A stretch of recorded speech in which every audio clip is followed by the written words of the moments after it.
You are looking at Julian's pronunciation guide, where we look at how to pronounce better some of the most mispronounced words in the world, like this other curious word. But how do you say what you're looking for today?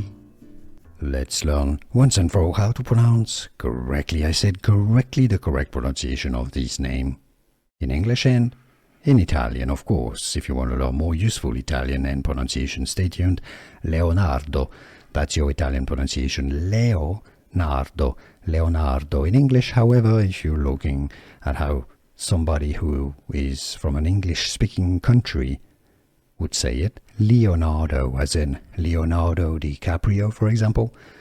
It'd be in Italian Leonardo DiCaprio, but in English, Leonardo DiCaprio. That's your English pronunciation here, Leo rather than Leo.